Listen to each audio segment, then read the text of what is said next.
Hello learners, welcome to class. Today in this session, we are going to discuss board question of the chapter Nationalism in India. Let's start with the first question of the board. Explain the idea of Satyagraha according to Gandhiji. Or they can ask you like this, what did Gandhiji mean when he said Satyagraha is an active resistance? Actually, these questions have repeated in 2012, 14, 15 and 16. Let's discuss the first answer. Satyagraha is a novel method of mass agitation. And the second point, according to Gandhiji, the idea of Satyagraha emphasized the power of truth and the need to search for truth. The third point, it suggested that if the cause was true and the struggle was against injustice, the physical force was not needed to fight the oppressor. And the fourth point, without being oppressive, a Satyagrahi could win the battle through non-violence. And the fifth point, it could be done by appealing of the conscience of the oppressor. And the last point, Mahatma Gandhi believed that the dharma of non-violence could be unite all Indians. Let's move on to the second question. What was Rowlatt Act? How did Indians show their disapproval towards this act? Or they can ask you like this, what was the Rowlatt Act? Why were Indians outraged by it? Or they can ask you like this, how was Rowlatt Act opposed by people in India? Explain with example. Or they can ask you like this, what was the Rowlatt Act? Explain the reaction of Indians against the Rowlatt Act. This question repeated in 2011, 12, 14. Yeah, the first point for the Rowlatt Act. Rowlatt Act was an oppressive act which was introduced by the British government in 1919. It gave the government enormous power to repress political activities and allowed the detention of political prisoner could trial for 2 years. Yes, and Indians disapproved this act in the following ways. Let's start with the first point in that. Rallies were organized in various cities and the workers went on strike in railways, shops and in workshops were closed down. And the third point, Gandhiji started a hurtle against his unjust law on 6th April 1919.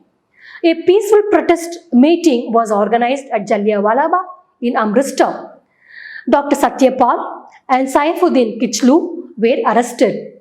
So Jallianwala Bagh incident against the arrest of this leader. Let's move on to the third question. What were the reasons for starting Khilafat movement? This question repeated in 2016, 15, 14. The first point for this question, the First World War had ended with the defeat of Ottoman Turkey. Yes, and there were rumors that a harsh peace treaty was going to be imposed on the Ottoman Emperor, the spiritual head of the Islamic world, the Khalifa. The second point, to defend the Khalifa's temporal powers, a Khilafat committee was formed in Bombay in March 1919. And the third point, a young generation of Muslim leaders like the brothers Muhammad Ali and Shaukat Ali began discussing with Mahatma Gandhi about the possibility of a unitary mass action on the issue. And Gandhiji saw this was an opportunity to bring Muslims under the umbrella of a unified national movement. And at the last point, at the Calcutta session of the Congress in September 1920, the convinced of the leader of the need to start non-cooperation movement in support of Khilafat as well as for Swaraj. Let's move on to the fourth question. Describe the incident of Jallianwala Bagh incident. Yes, actually this question repeated in 2016, 14, 12. Yes, now we'll just discuss with the answer for the Jallianwala Bagh incidents. On 30th April, the infamous Jallianwala Bagh incident took place. The second point, on that day, a large crowd gathered in the enclosed ground of Jallianwala Bagh. And some came to protest against the government because of new repressive measure. and others had come to attend the annual Baisakhi fair. And being from outside the city, many villages were unaware of the martial law. Yes, that had been imposed by General Dyer. Dyer enclosed, that is, entered the area and blocked the exit point and opened fire of the crowd and killing hundreds. And as the news of Jallianwala Bagh spreads, crowds took to the streets in many North Indian towns.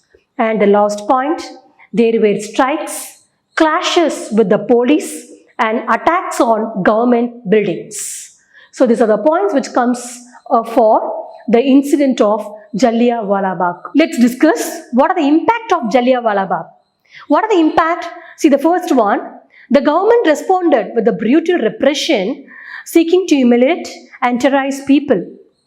And the Satyagrahis were forced to rub their nose on the ground, crawl on the streets and do salam, that is, salute to all sahibs. And the people were flogged and the villages around Gujranwala in the Punjab, that is now in Pakistan, were bombed. Seeing violence spreads, Mahatma Gandhi called off the movement. Let's move on to the fifth question. Describe any three major problems faced by the peasants of Awadh in the days of non-cooperation.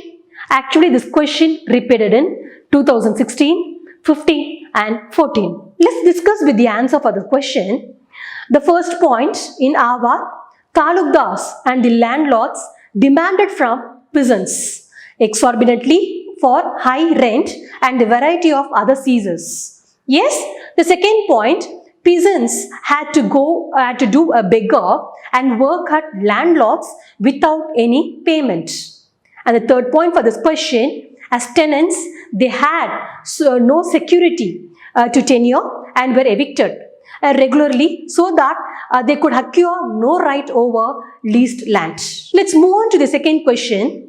Describe the contribution made by Alluri Sitaram Raju to the non-cooperation movement in Andhra Pradesh. Actually, this question repeated in 2016 and 2014 paper. Let's discuss answer for this question. Alluri Sitaram Raju claimed he had a variety of power. Yes, and he could survive even bullet shots. The rebels proclaimed him as an incarnation of God. And the second point for this, he was highly inspired by non-cooperation movement led by Mahatma Gandhi. And the third point, he persuaded people to wear khadi and give up drinking. And the fourth point, at the same time, he asserted that India could win the liberated only by the use of force. Yes, and the Gudam rebels attacked the police station, attempted and killed British officials and carried on guerrilla warfare for achieving Swaraj. And the last point, Raju was captured and executed in 1924 and he became a folk hero. So these are the points which comes under for the role of Alluri Sitaram Raju. Let's discuss with the next question. Withdrawal of non-cooperation movement. This question repeated in 2016, 15, 14 and 2011. Gandhiji withdrew the non-cooperation movement in 1922. Yes, when a group of peasants protests become violent and killed 23 Indian policemen at Chauri Chaura in Uttar Pradesh, and he felt Satyagrahis is needed to be properly trained before they could be ready for the mass struggle. The second point, Gandhi withdrew the non-cooperation movement after realizing that his peaceful movement had become too violent. And at the third point, within the Congress, some leaders were by now tired of mass struggles and wanted to participate in election to the provincial councils that have been set up by the Government of Indian Act of 1919. Let's move on to the next question.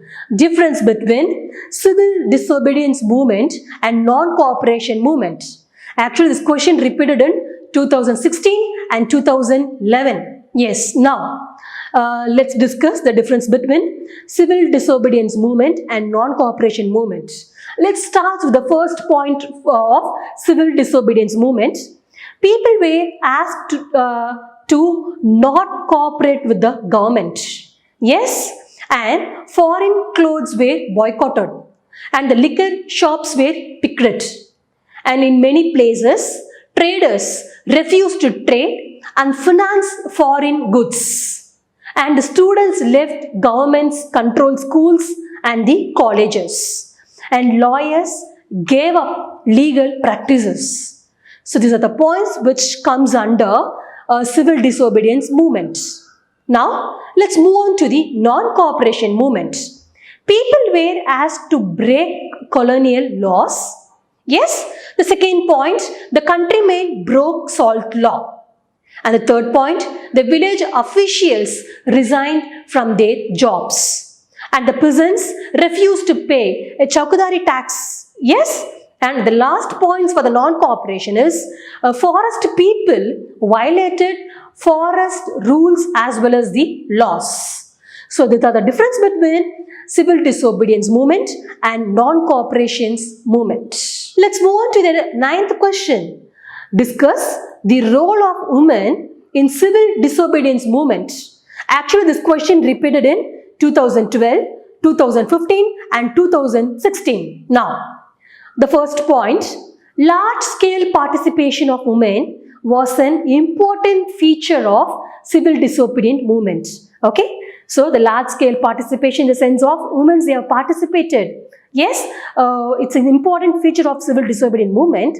And the second point, during the Salt March, thousands of women came out of their homes to listen to the speeches of Gandhiji.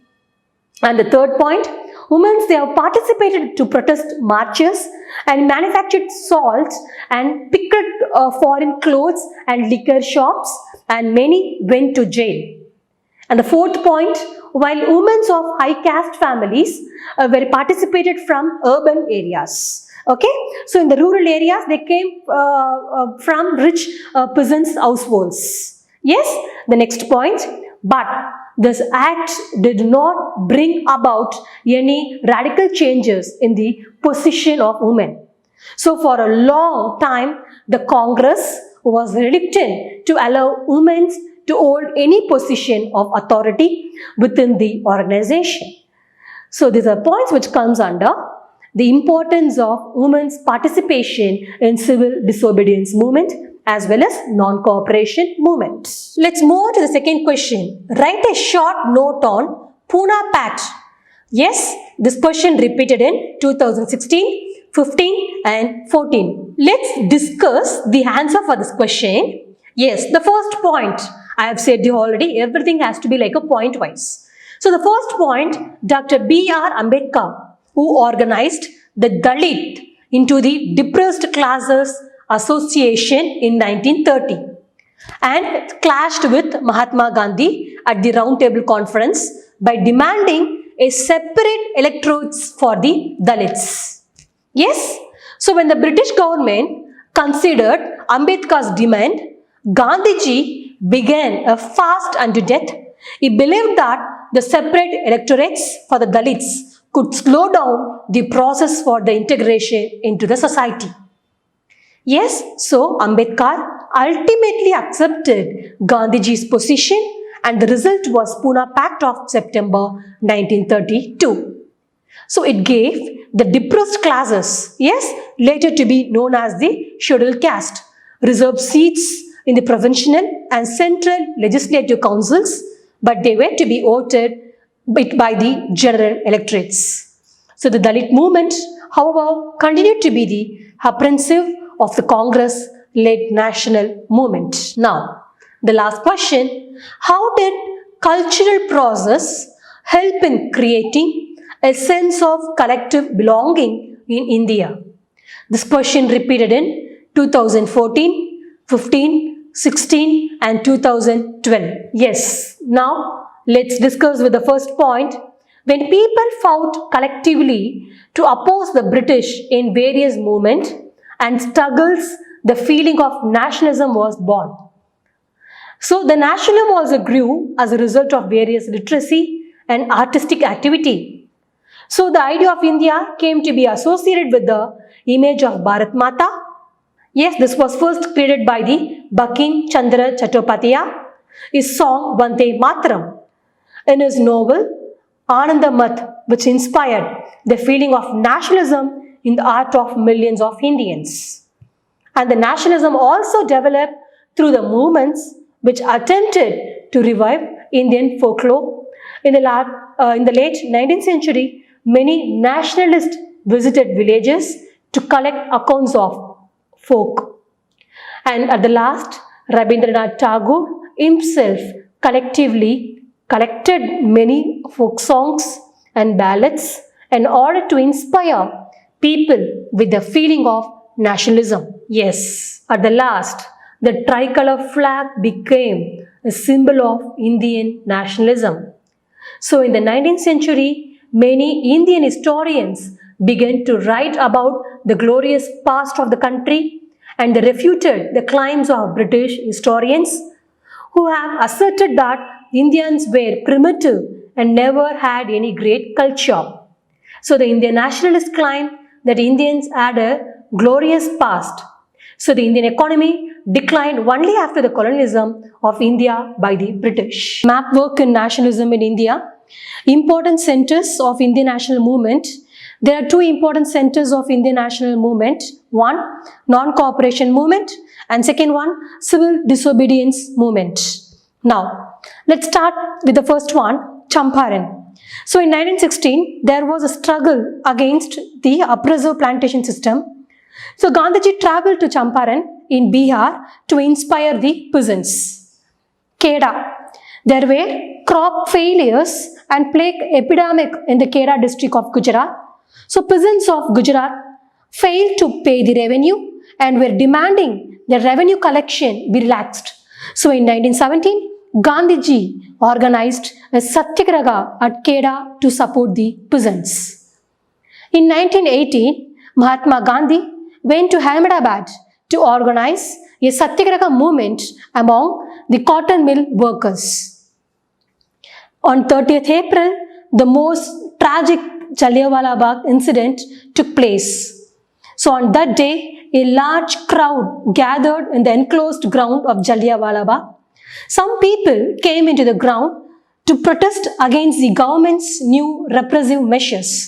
At the same time, the annual Baisakhi fair was going on. So General Dyer entered the ground, blocked the exit point and opened fire on the crowd with killing hundreds. Yes, the next one, Chauri Chaura in the Gorakhpur, a peaceful demonstration in a bazaar turned into a violent clash with the police. By this incident, Mahatma Gandhi called off the non-cooperation movement. So, and the next one, the Mahatma Gandhi started his salt march from Gandhiji Ashramam, that is from Sabarmati, to the Gujarat coastal town of Dandi. So on 6th April, he reached Dandi and ceremonially violated salt law by cooking salt with seawater. Now, we are going to mark the places. Yes? See, for example, the first one, the place or the city where the Jallianwala Bagh incident took place. Where it will be marking? It's in Amritsar, Punjab. The second one, the place of calling or withdrawing non-cooperation movement. Where you will mark the place? Uttar Pradesh, Chauri Chaura. The third one, the place from where the movement of indigo plantation started. Where you will mark the place? Bihar, Champaran. The next one, the state from which the Jats or rich peasants community actively participated in civil disobedience movement. You'll be marking the place, it's in Uttar Pradesh. The next one, the Satyagraha of cotton mill workers first held in, you'll be marking the place, Ahmedabad. The next one, The place of peasant Satyagraha, you'll be marking the place Kheda district of Gujarat. The place of no tax campaign was held in, the place you'll be marking Batoli in Gujarat. Yes, the place from where civil disobedience movement, that is salt satyagraha, that is Sabarmati Ashramam. Yes, so these are the places you'll be marking in it. Let's see now the Indian National Congress session from 1918 to 1930. Calcutta, September 1920. Nagpur, December 1920. Madras, 1927. Let's see this with an marking of all the places. Yes, now the place, the place where Indian National Congress session held in December 1920. If it's December 1920, where you will mark the place? Maharashtra. Yes, that is Nagpur. The place where Indian National Congress session held in September 1920. If it's September 1920, you'll be marking the place of Calcutta. The place where Indian National Congress session was held in 1927. So if it's 1927, you'll be marking the place Madras. We are seeing about nationalism in India. We'll continue the same chapter in our next session. Thank you.